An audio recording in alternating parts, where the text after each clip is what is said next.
All right, everybody. Well, thank you so much for joining us today to talk about the annual general meeting and World Conference. My name is Dr. Ryan Starzyk. My pronouns are he, him, his, and I'm one of the project managers here at InterPride, assisting with the facilitation of our upcoming meeting in November. And I'm joined by two remarkable and amazing leaders from the organization, Jen LaBarbera and Andrew Baker, and I am going to be asking them a couple questions just so we can get a little background on the meeting, what it means, how important it is. And so, Jen, I guess let's start off with you. Why don't you give us an introduction and let us know some of the things that are important for people to be aware of about the upcoming meeting? Sure. So my name is Jen LaBarbera. My pronouns are they and she.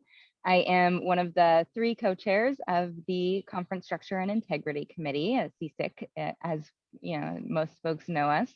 And I am currently streaming to you from the ancestral lands of the Kumeyaay here in what is now known as San Diego, California in the US. And yeah, so as one of the co-chairs, what I'm mostly focusing on is the programming of the conference. And I'm really excited, and we'll talk to you a little bit more about what the workshops are and the caucuses. But I think that the main thing to know about this conference is that normally we have a host city that coordinates all of the things around the AGM and World Conference. This year, because we are still virtual in the pandemic, it is just being coordinated directly by the CSIC committee. Well, thank you so much for that, Jen. We really appreciate it. And Andrew, thank you so much for being here with us today. I'm going to give you just a quick minute to talk about the AGM, talk about yourself, introduce everybody, and to give us a quick overview of what the Solidarity Fund is and why we're collecting funds for it. Wonderful. Thank you, Ryan. So Andrew Baker here. The J is silent. He, him, his pronouns. Originally from what's now called Canada, but now living in Geneva, Switzerland, where today we actually succeeded in a referendum for marriage equality. So joined 28 other nations worldwide to become the 29th. A little bit about the conference. I mean, the conference really is the gathering space at an international level for people engaged in Pride, whether that be to network, whether that be to engage in a whole bunch of things. But what's behind that this year is because we are meeting virtually, there are two funds that usually get supported at in-person conferences, being a scholarship fund so people can come to this conference, and the other one being a solidarity fund, which is a small grants program that InterPride has run for coming up to about 10 years now. So we'll say just under a decade. And what that fund is for is it's primarily to fund prides in at-risk and hostile environments and in challenged spaces to be able to gather. And so those grants range anywhere from historically $500 to $2,500 in that range. It's different every year, as a heads up, as to how much money is donated and available to support organizations. Every year we get far more ask than we have money available. So please donate. But some examples of donations, 8 years ago or so, there was a donation of the Solidarity Fund to Baltic Pride when it happened in Riga, when Latvia was still really fighting for safe space to come together and organize.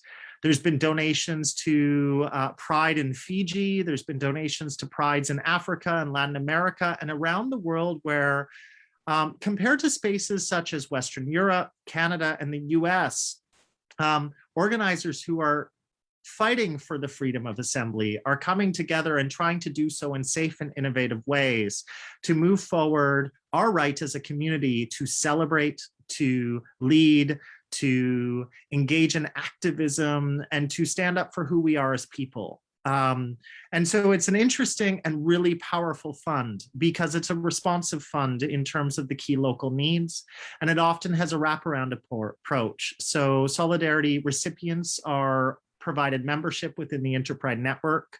They're often engaged so that they can come into this conference space and meet other Pride organizers around the globe, and it creates a long-term effect and impact on those organizations. So when you're registering for the conference this year, we encourage you to donate to the Solidarity Fund because it helps us support Prides that are in challenging environments around the globe. And that is so important because we all have, sometimes we can recognize that, you know, in the States and Europe and some more advanced countries, that things are okay. Generally speaking, things are okay for certain areas. I mean, don't get me wrong, we have a lot of work to do in so many areas for the fight for the equality, for our trans community, for recognition of our non-binary community. But at the same time, there's other places where you can get killed just for being LGBTQIA+. So the Solidarity Fund really helps us to try to reach out and to help those that are struggling the most. And thank you for that great overview, Andrew. We really appreciate it. Jen, I want to pass it back over to you so you could talk about some of the workshops we have planned and some of the exciting things that people can expect this year. Yeah, so kind of going along with those to give us also kind of like a nice smooth segue is that what I really love about the conference is that it every year, and in different ways, right, depending on who's hosting it, but every year it really does combine both kind of the logistics of event management that we as Pride organizers need to know, and then that knowledge that we can share with each other, and also really understanding and finding other ways and sharing information and resources with each other about advancing those LGBTQIA human rights around the globe, right? So like there are again, like you said, right, like the US is sure, we've had marriage equality for 6 years now, and still, like, we had the right, we have constant legislative and interpersonal attacks on our human rights and our safety, right? So there's something for all of us to learn to bring back to our own local communities, something for all of us to learn to like bring back to our global community, right? Which is what InterPride is about. And we are all coming into this conference with some really, we've all done really amazing things. That's one of the other things I love about the conference, is that you get to talk to such incredible organizers and advocates from around the world, and we get to share that information and knowledge with each other. So we're going to do that this year through our workshops and through our caucuses.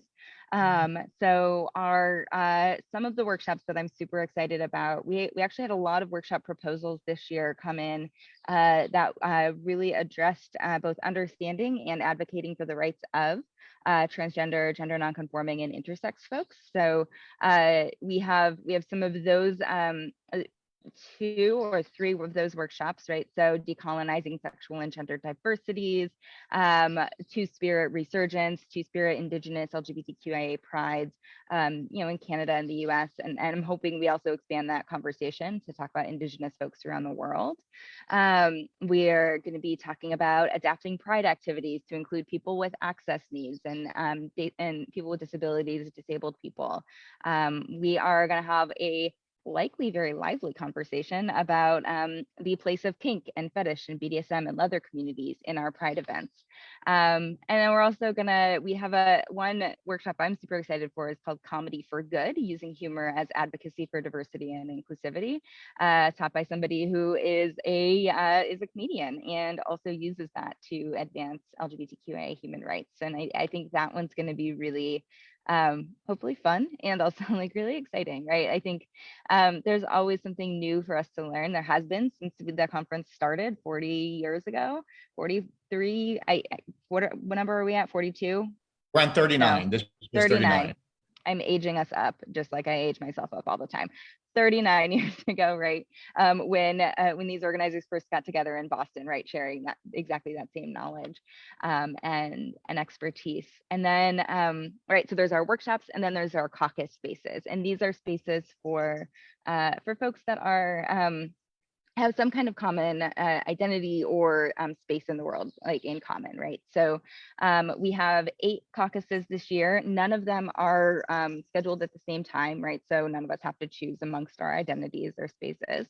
And so that includes, and I'll just list all 8 of them, the trans, non-binary, and gender nonconforming caucus, women's caucus, people living with HIV caucus, people of color and Indigenous people caucus, bisexual caucus, small prides caucus, seniors caucus, and people with access needs caucus, right? So those spaces where you share an identity, or some of those spaces are also open to allies, right?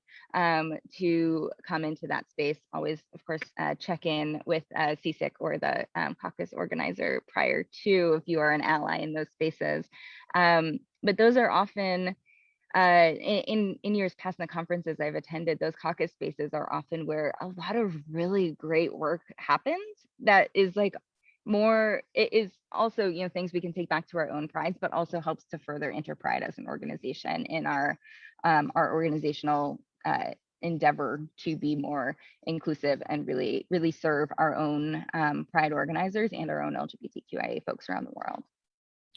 Thank you so much for that, high level overview. It's very exciting. I'm actually really looking forward to the kink and fetish workshop, because that is something that's important for our community. And it's very important to have a good understanding and knowledge of it, just like our intersex community, just like more compassion towards our trans community, understanding it further. And I just want to take a moment and thank our conference partners this year. I want to thank Kaohsiung Pride for being a silver partner. I want to thank Winnipeg Pride for being one of our crystal partners. And I want to definitely thank Amsterdam Pride for being one of our bronze partners. And with that, Andrew, I'd like to hear a little bit more from you on what your experience has been in the past from the AGM. Yes, of course. One of the things that I want to open up with is just segueing from the caucus space. Caucuses are unique and dynamic spaces. They are owned by our movement. They are not InterPride owned spaces. They are movement owned spaces. And so, as an example, there may be some caucus spaces that are closed to you at different times. And it's always about carving out space. As an example, the People of Color Caucus may have both open sessions and closed sessions. And there's a reason for that, because those caucus spaces, whether they're identity caucuses or regional caucuses, because regions will gather together as well, and regional meetings, we call them, to not create confusion. The conversations that happen there are very specific. They're without filters, they're open, and there's an attempt to create them as safe and authentic spaces. And so I really wanted to highlight that for everybody.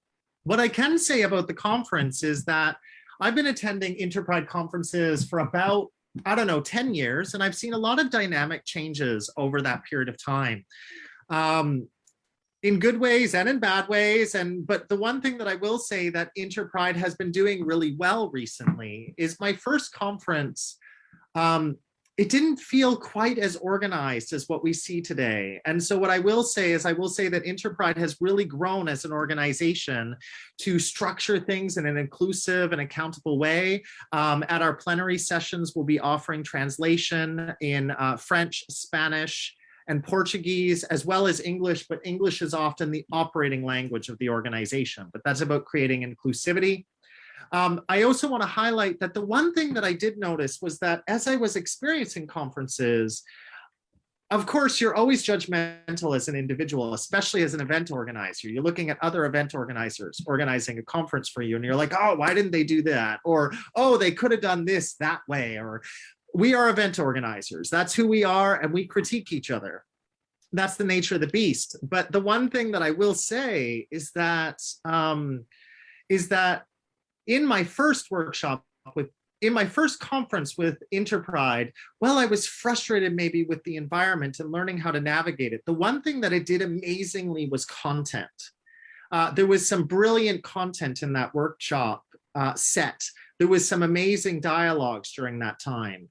And I've seen very much this year with the set of workshops that are going on, with the speakers that we're engaging, that very much InterPride has created that similar robust, detailed workshop component, where whether you're a new Pride organizer, whether you're from a big city navigating diversity challenges, whether you're from a small town navigating police involvement in Pride in a rural context, whether you're navigating what Pride looks like because Pride is a Western concept and you're from a country of Africa or Asia or Latin America where Pride will look different, how does that go on?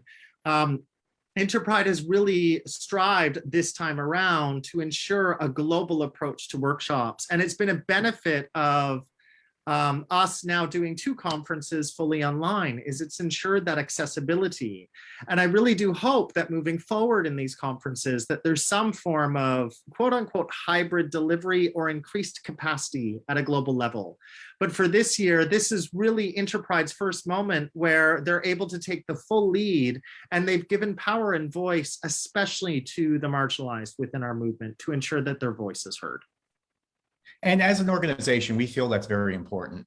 And it's something that we have to focus on. It's something we have to continue to learn how to do that in new ways. And the only way we could do that is with feedback and doing these workshops and understanding the different mechanisms we can learn from. And with that, I'd like to hear a little bit more from Jen before we go ahead and wrap it up.